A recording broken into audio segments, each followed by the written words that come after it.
Somos uma igreja de tradição reformada. E dentre as várias doutrinas que temos em nossa tradição, há uma que gostaria de analisar com os irmãos e irmãs nesta manhã, considerando o tema da esperança, tema este da série de mensagens deste mês, e também o texto bíblico que acabamos de ler. A doutrina que me refiro é a providência de Deus. No versículo de número 19, Paulo escreve: "E o meu Deus, segundo a sua riqueza em glória, há de suprir em Cristo Jesus cada uma de vossas necessidades." A afirmação do apóstolo Paulo de que Deus há de suprir cada uma das nossas necessidades nos convida e nos motiva a ter esperança na providência divina. Afirmação relevante, importante para a vida de todos nós, para a aplicação diante das circunstâncias em que estamos passando, exige o exercício da fé. Temos que tomar cuidado para não confundir querer com necessidade.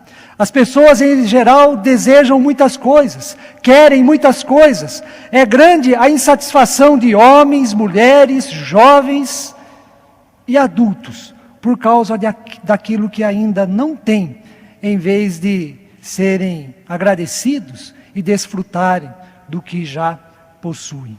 Em nosso contexto materialista e consumista, as pessoas querem sempre mais. Muitas igrejas acabam incentivando este sentimento por meio da teologia da prosperidade, em que a relação com Deus se torna uma espécie de negócio, dar para receber. À luz da doutrina da providência divina, segundo a tradição reformada, aprendemos que Deus não fará tudo o que queremos, mas dará tudo o que necessitamos para viver e viver bem neste mundo. Deus não fará tudo o que nós queremos, mas Ele dará tudo o que nós necessitamos para viver e viver bem neste mundo.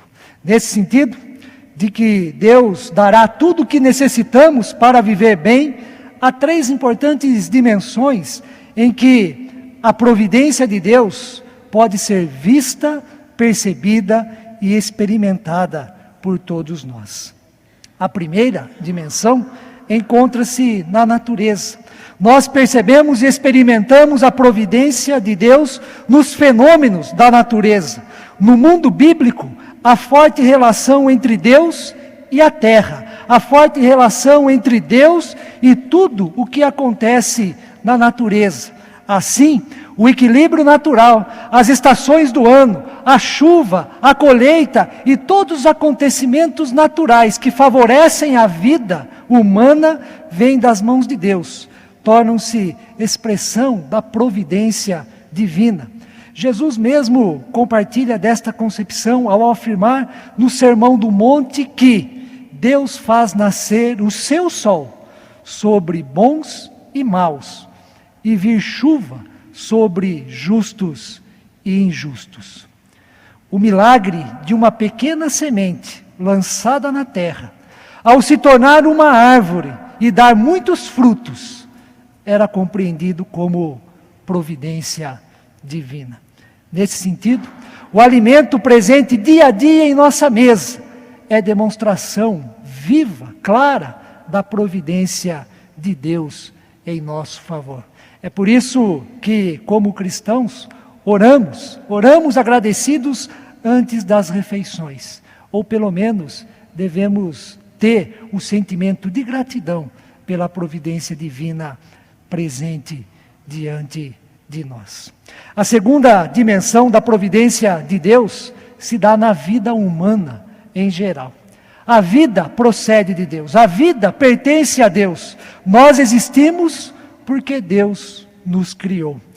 Em Gênesis, no capítulo 2, versículo 7, o clássico relato da criação do homem diz assim: Então formou o Senhor Deus ao homem do pó da terra, e lhe soprou nas narinas o fôlego de vida, e o homem passou a ser alma vivente. Sem o sopro de Deus, na língua hebraica, sem o ruá, nós não teríamos fôlego de vida, não seríamos alma vivente. Pelo contrário, seríamos tão somente pó, barro, não existiríamos como seres humanos. Portanto, a vida e todo o seu desenvolvimento reflete a providência divina. Pela fé nós só estamos aqui hoje, da maneira como estamos, por causa da providência de Deus que nos sustenta, que permite nossa respiração e nos dá forças para continuarmos em frente. Para a fé cristã, tanto o ser humano como os fenômenos da natureza que favorecem a vida não são frutos do acaso. Pelo contrário, Deus existe, Deus é o Criador de todas as coisas, Deus concede e proporciona vida a todas as pessoas. É interessante as palavras de Benjamin Wirt Farley, um teólogo reformado norte-americano, sobre este assunto. Ele diz assim, há a citação na tela e você pode acompanhar comigo. A atividade providencial de Deus no mundo pode ser entendida como uma obra de conservação, sustentação e preservação. Deus continua a providenciar para que a criação se mantenha, para que a ordem prevaleça, para que a vida se sustente através, nos e sobre os poderes divinamente concedidos de autopropagação e sobrevivência das espécies. A providência de Deus não se limita a esta vida, não se limita à natureza, embora seja presente, não se limita à nossa vida, né? E também no mundo em que vivemos. A terceira dimensão da providência de Deus está para além da vida humana, para além da natureza, está para além deste mundo. Deus providencia na sua soberania e grandeza todas as coisas para o que chamamos de vida eterna, céu, vida na glória ou então paraíso. Na perspectiva da providência de Deus, a morte não é o ponto final da existência humana. Para o depois da morte, a vida e vida eterna. Nas palavras do apóstolo Paulo, na primeira carta aos Coríntios, no capítulo 15, trata-se de vida gloriosa, vida incorruptível, vida sem mácula. Nas palavras de João, trata-se da vida num novo céu e numa nova terra. É vida sem morte, é vida sem sofrimento, é vida sem dor. Assim diz João, no capítulo 21 do livro de Apocalipse. Então ouvi grande voz vinda do trono dizendo: eis o tabernáculo de Deus com os homens, Deus habitará com eles, eles serão povos de Deus, e Deus mesmo estará com eles. E lhes enxugará dos olhos toda lágrima, e a morte não mais existirá. Já não haverá luto, nem pranto, nem dor, porque as primeiras coisas passaram. Em seu ministério, Jesus nos ensinou sobre a providência de Deus para além desta vida. Nos ensinou sobre a providência de Deus em relação à vida eterna, ao dizer o seguinte: não se turbe o vosso coração, credes em Deus, crede também em mim. Na casa de meu Pai há muitas moradas, se assim não fora, eu vou-lo teria dito, pois vou preparar-vos lugar. E quando eu for e vos preparar lugar, voltarei e vos recebereis para mim mesmo, para que onde eu estou, estejais vós também. Esta é a esperança que temos para além desta vida. Esperança fundamentada na providência de Deus, que atinge a todos nós que cremos em Jesus Cristo e abre essa perspectiva da eternidade.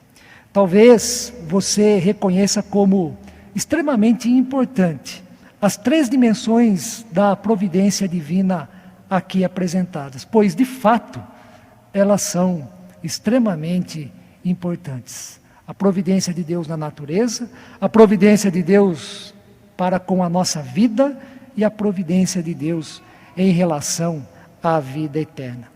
No entanto, talvez esteja perguntando, o que a providência de Deus tem a ver com a minha vida em particular? Como ela pode me ajudar diante dos problemas, dos conflitos que enfrento? Como ela pode me ajudar a reerguer, já que estou triste, abatido e sem forças? A doutrina da providência de Deus possibilita a esperança na provisão de Deus, a esperança de que, seja qual for a situação, seja qual for a sua necessidade, Deus proverá, Deus proverá. Esta expressão, Deus proverá, reflete a esperança e a fé de que podemos depositar em Deus, conforme o apóstolo Paulo escreveu no texto em que nós lemos. E o meu Deus, segundo a sua riqueza em glória, há de suprir em Cristo Jesus cada uma das vossas necessidades. Quando tomamos conhecimento das principais histórias relatadas na Bíblia, nos deparamos com a vida de homens e mulheres que tiveram, muitas vezes, como único recurso, a esperança na provisão de Deus. Tiveram como última ação, como último sentimento, crer na provisão de Deus, crer que Deus proverá.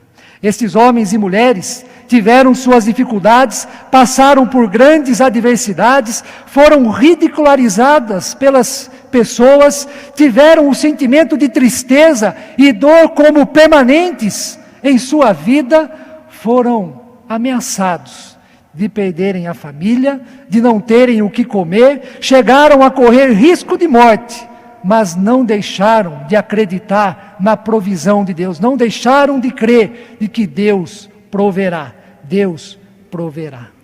Poderíamos discorrer aqui sobre a história de Adão e Eva, após a queda e a expulsão do jardim, ou então a história de Noé, ao construir uma arca diante do dilúvio anunciado. O que dizer da história de José? Foi vendido como escravo pelos seus irmãos para os ismaelitas. Não tinha ninguém da família ao seu lado para o ajudar. Não morava em sua cidade natal, era estrangeiro e foi preso no Egito. Mas não deixou de acreditar. Deus proverá.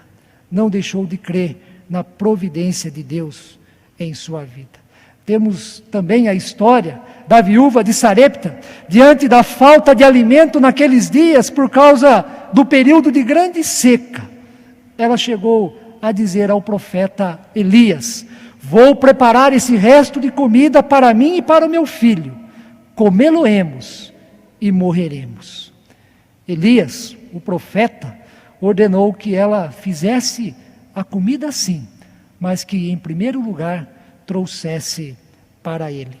E na esperança de que Deus proverá, o profeta Elias disse: não temas, não temas, a farinha da tua panela não se acabará, e o azeite da tua botija não faltará. Temos a história dos juízes Gideão e Sansão, a história de Rute e Noemi, a história dos profetas, dos discípulos de Jesus, após a sua morte na cruz, o apóstolo Paulo, que poderia morrer na cidade de Listra, Damasco e Filipos. Todas essas histórias e muitas outras que poderíamos mencionar rapidamente aqui, representam a esperança de homens e mulheres na perspectiva de que Deus proverá, na perspectiva da provisão de Deus em sua vida diante do conflito, diante da ameaça, diante do temor que estavam à sua frente. Deus proverá o livramento, Deus proverá o alimento, Deus proverá a saúde, Deus proverá a alegria, Deus proverá a liberdade, Deus proverá a minha segurança, Deus proverá o perdão para todos os meus pecados. Mas há duas histórias que quero destacar na perspectiva de que Deus proverá com alguns detalhes. A primeira é a história de Abraão. Quando Deus pediu para que ele sacrificasse o seu filho, penso que foram dias terríveis para Abraão. Isaque era o filho da promessa, era o único filho do casal, era o que eles tinham de mais precioso na vida. E no lugar onde Isaque seria sacrificado, surge a pergunta do menino sem saber o que estava acontecendo direito. Pai, aqui está o fogo e a lenha, mas onde está o cordeiro para ser sacrificado? E Abraão respondeu: calma, meu filho, calma, Deus proverá. Diz o texto que Abraão amarrou Isaque no altar e quando levantou o cutelo para sacrificá-lo, apareceu o anjo do Senhor e impediu que aquilo acontecesse. Um carneiro apareceu por ali e a oferta ao Senhor foi realizada. A outra história é a de Moisés. Moisés, escolhido por Deus para liderar o povo de Israel na saída do Egito até a chegada à terra que mana leite e mel. Por 40 anos, o povo de Israel caminhou pelo deserto. Deserto é lugar de sofrimento. Deserto é lugar de privação. Deserto é lugar de solidão. O povo sentiu isto na pele. E diante das provações e dificuldades, reclamava a Moisés e lamentava a saída do Egito. Houve momentos naquela longa caminhada que faltou água, faltou alimento, faltou segurança e direção, faltou fidelidade em Deus, faltou coragem. Mas Moisés sempre confiou na provisão de Deus. Sempre viveu na esperança de que Deus proverá. Em todas estas histórias mencionadas, a providência de Deus se manifestou. Cada uma das pessoas citadas experimentou a provisão de Deus em sua vida, o livramento para o problema e para a dificuldade que enfrentava. Sendo assim, confie na provisão de Deus em sua vida. Tenha esperança de que Deus proverá cada uma das suas necessidades. Deus proverá aquilo que é necessário para você viver e viver bem. Se você já perdeu a esperança, se está cansado, se não encontra saída, se não vê mais sentido em determinadas atitudes e projetos, desafie a você mesmo e diga em seu coração: Deus proverá, Deus proverá. Como é bom saber que Deus cuida de nós e provê cada uma das nossas necessidades. Isto produz a sensação de segurança e paz, ao mesmo tempo que exercita e fortalece nossa esperança no amor, na graça e na provisão de Deus. Tem muitas coisas que nós precisamos para viver. Tem muitas coisas que nós precisamos para viver e viver bem, que não dependem de nós mesmos, não dependem de nossas forças, não dependem da nossa vontade, né, para sobreviver. Em relação a todas essas necessidades, está a providência de Deus. Saiamos daqui neste domingo com esta certeza, com esta convicção, com esta fé: Deus proverá, Deus proverá. Saiamos com a esperança da providência de Deus em nossa vida. e que Deus assim nos abençoe. Amém.